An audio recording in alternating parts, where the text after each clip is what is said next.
daughter informed me that she didn't want me at her wedding because her family felt I didn't appear wealthy enough, so I happily stayed away. However, they were unaware that I was the one who secured the venue for them, so I sent a letter delivering this unfortunate news instead. Hello, Reddit. This is my first time posting here since I need some help, and it's a bit urgent. This matter is too personal to share with my friends, so I'm posting it here. I have been a single father to my daughter and have raised her on my own since she was born.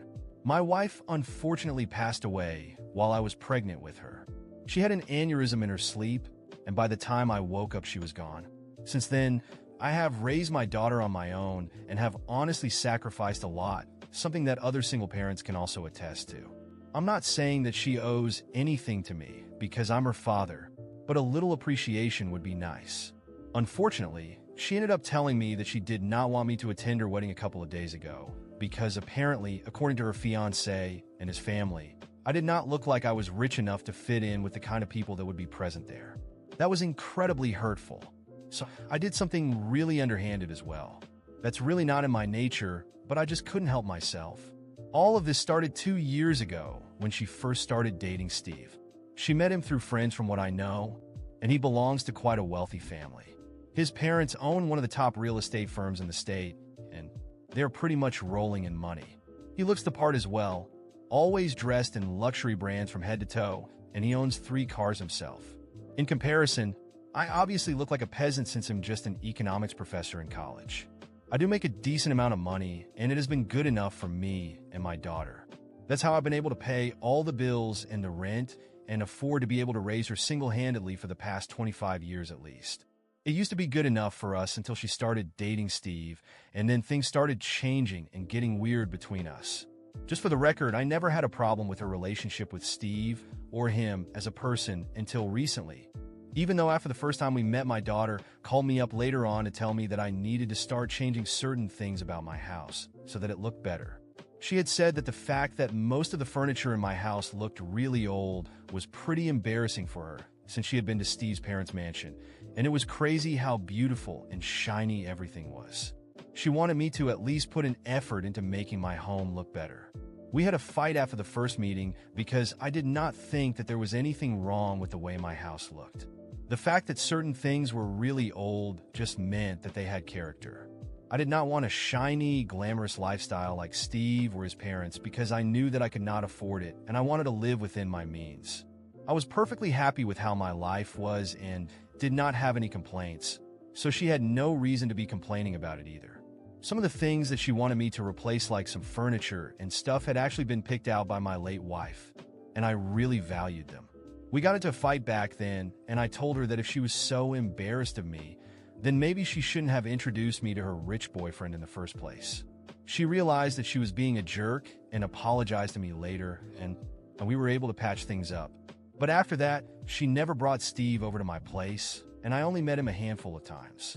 I met his parents once when they got engaged, and I attended the party that they threw.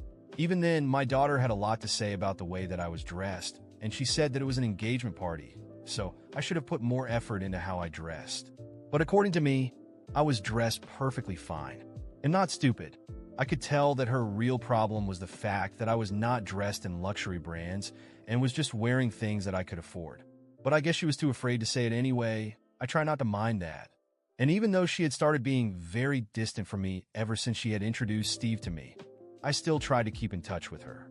But then 3 days ago, she visited me and told me that after Steve and his parents had met me at the engagement party, they did not think that I would fit in with the crowd that would be present at their wedding, since it would be mostly their friends and other business associates who worked with his parents, but none of her family members. Since Steve's parents were funding most of it, she thought that it would be better for her to respect their wishes. She even said that she would have a private ceremony later on, and I would be invited to that. But for now, she just wanted me to understand where she was coming from, because ultimately she did not want me to feel out of place. I was very hurt when she said that, and I started crying. But then she got really exasperated and said that there was nothing worth crying over. This was just a fact that I did not look rich enough to fit in there, and she did not want me to embarrass either myself or her.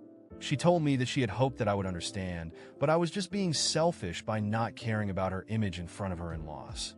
Once I stopped crying, I told her to get out of my house and never come back. After days of thinking about what to do after that devastating conversation with my daughter, I realized it was time to act. I had already sacrificed my entire life for her, and the least I deserved was respect. However, the fact that my appearance or lifestyle was enough for her to discard me without a second thought made me question everything. It was clear that she no longer saw value in the father who raised her alone, but instead in the image she could project to her new wealthy in-laws. I had secured their wedding venue through an old acquaintance as a surprise gift. I wanted to see my daughter happy and knew that place would be perfect for her dream wedding. But now I realized that was a mistake. It was time to correct it. I wrote a short, direct letter to the venue manager, canceling the reservation. I used firm words, explaining that due to family reasons, the event could no longer take place there. I also requested that he not mention the reason to anyone except me. This would leave my daughter and her fiancé in a difficult position, especially given how last minute it was to find another luxurious venue. After all, the wedding was just weeks away. Days passed until one day, I got a frantic phone call. It was my daughter. She didn't start with a "hi" or "how are you?" She got straight to the point. "Dad, what did you do?" "The wedding venue got canceled. Steve is furious, his parents are panicking, and now we have nowhere to go. Do you have any idea what this means?" Her voice was a mix of anger and panic, and I could almost picture her red face on the other end of the line. "Oh, now you call me Dad?" I replied calmly. "I thought I wasn't good enough to be at the wedding, but apparently I'm good enough to fix your problems when things go wrong. This isn't a joke," she yelled, sounding on the verge of a breakdown. "You have to fix this. They're pressuring me. If we don't have this wedding as planned, Steve might even call everything off. His parents will think I'm a failure. You don't understand what's at stake here." "No, dear," I interrupted, still calm. "You don't understand. I spent 25 years of my life putting you first. I dealt with all the hardships of being a single father, gave you everything I could, made sacrifices you'll never see. And what do I get in return? The humiliation of being excluded from the most important moment of your life because I don't look rich enough for you and your fiancé? No, that's not going to happen." She started to cry, but this time, her tears didn't move me. Something inside me had changed. "But Dad, I didn't want it to come to this. I was just trying to balance things, make everyone happy. It's not just about you, it's about what they think of me. And what do you think of me?" I interrupted again. "Don't I matter anymore? You'd rather please a family you barely know than value the one who has been by your side your whole life? I refuse to be treated like garbage. You made the choice to exclude me. Now live with the consequences." She was silent. The crying had stopped, but I knew she was thinking about everything I said. "Dad, please. I know I messed up." She started begging, but I was already resolved. "It's time for you to face reality, daughter. I'm not going to fix this for you. You'll have to learn to deal with the consequences of your choices." I hung up the phone, and for the first time in a long time, I felt like I was in control of my own life again. She wanted so badly to distance herself from me to please a wealthy, elitist family. Then she could stay with them. She was going to have to weather the storm she created. The following weeks were absolute chaos. I heard through mutual acquaintances that the wedding, which was supposed to be the event of the year, was a disaster. They couldn't find another luxury venue in time and ended up having a simple, rushed ceremony, far below the standards Steve's parents had envisioned. The humiliation they tried to impose on me came back to them in a way I could have never planned. My daughter tried calling me several times after that day, but I didn't answer. I needed space. I deserved peace.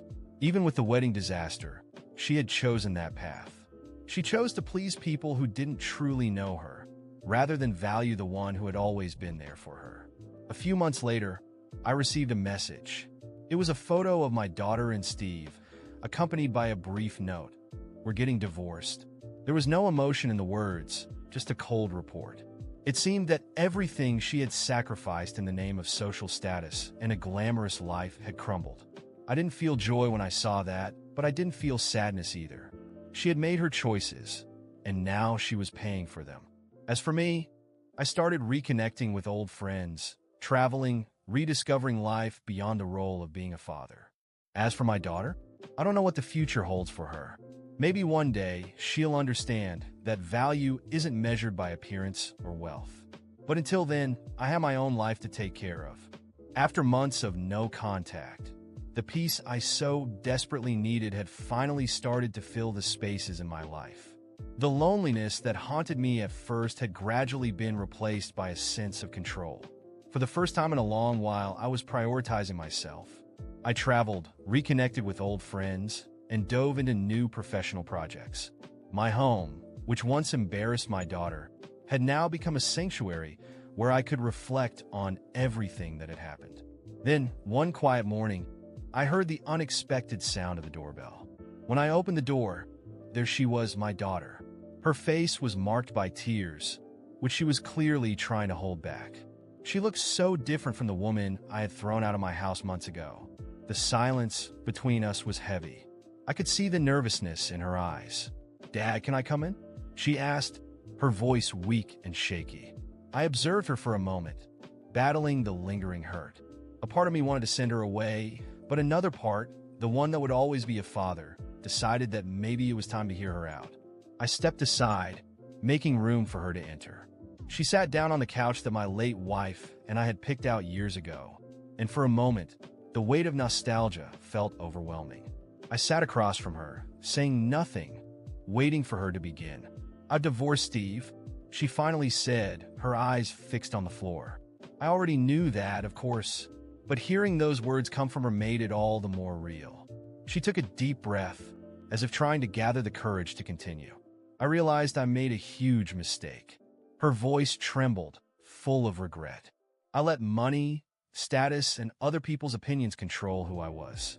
I did horrible things, especially to you. The way I treated you, I don't even know how I could have been so blind, Dad. She finally looked up, her eyes red from crying. When Steve left me, when everything fell apart, I realized that what truly mattered wasn't how I dressed or how much money I had, but who was there for me. And no one has ever been there for me more than you. I stayed silent, letting her words flow. She needed to say it all, and I needed to hear it. "I don't expect you to forgive me right away," she continued, "but I'm here because I want to apologize. I want to tell you that I regret everything. You've always been there for me, and I treated you like a stranger. I was ungrateful. I didn't know how to appreciate the man who sacrificed so much for me. Dad, please forgive me. I need you now. I need you to teach me how to be strong, to be independent, to not rely on anyone but myself. I want to learn how to make money on my own, to become someone you can be proud of, not for my wealth, but for the person I can become." I saw the sincerity in her words. She wasn't trying to fix things for superficial reasons. She was genuine, and that touched something deep inside me. The hurt was still there, alive, but my love for her, the same love that made me raise her alone all these years, was stronger. "I forgive you," I said after a long pause. She sighed, as if a mountain had been lifted off her shoulders. "But know that forgiveness doesn't erase the pain you caused. We'll have to work on that. Now, as for teaching you about money, business, and independence, I can do that. But you have to be ready to learn that life is more than wealth and status. It's about doing things with integrity and knowing how to value the people who stand by your side, no matter the situation." She nodded, her eyes shining with gratitude. Over the next few weeks, we started reconnecting, slowly rebuilding the relationship she had nearly destroyed. I taught her everything I knew about finances, investments, and business. I showed her how to manage money smartly, live within her means, and, most importantly, how to build a solid and stable life without depending on others. She followed my advice, and soon she opened her own small business. It wasn't anything grand at first, but it was hers, and she built it with dedication and humility. I could see she was changing, finally letting go of the illusion that money and status were everything. Today, things are better than I could have imagined. My daughter and I have reconnected, and now she not only respects me as her father, but also as her mentor. She realized that true friends are your parents, the ones who support you even when the rest of the world turns its back on you. "Thank you, Dad," she said one day with a genuine smile. "If I've learned anything, it's that money comes and goes, but family is what really matters. And I'll never forget that again." Seeing my daughter grow, not just as a person but also as a professional, was the greatest reward I could have asked for. She finally understood that it's not money that defines who we are, but strength of character, and I couldn't be more proud.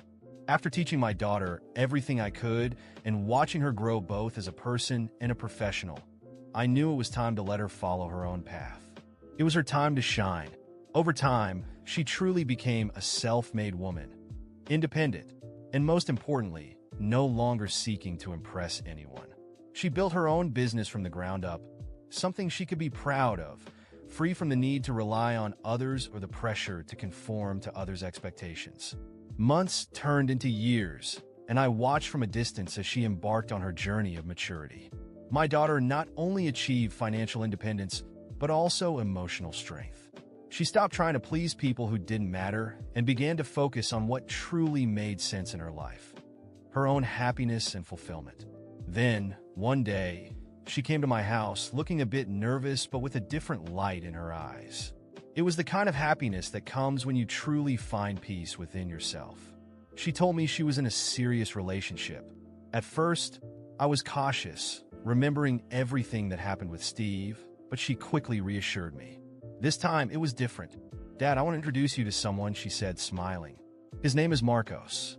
He's successful, but more importantly, he's a good person. And his family, they're amazing. They're humble, respectful, and from the beginning, they've only wanted to support me. They don't care about status. They care about who I am as a person." When I finally met Marcos, I was impressed. He was indeed successful, but what struck me most was his humility and kindness. Unlike her ex, Marcos didn't feel the need to flaunt his wealth or status. He valued simple things and, most importantly, my daughter's happiness. When I met his parents, I felt the same.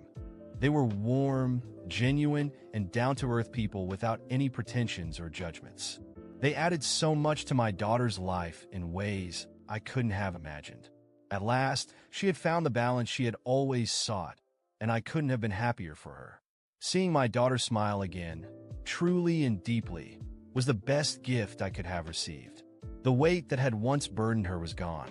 She was now a strong, independent woman in a relationship with someone who truly loved and respected her. Someone who came from a family that treated her with the kindness and respect she had always deserved. Today, I continue on my own path with a sense of fulfillment. I couldn't be prouder of the woman my daughter has become. A true father doesn't seek revenge on his own child, no matter how painful the journey may have been. What a real father wants is growth, to see his daughter learn from her mistakes and become a better person. I let her go, and watching her blossom, I know I did the right thing. There is no greater joy than seeing your daughter happy and at peace with life. She has learned that what matters isn't what others think, but how she feels about herself. And that, to me, is the greatest victory. Now, I look to the future with peace of mind, knowing I've done my job and that my daughter is prepared to face the world on her own.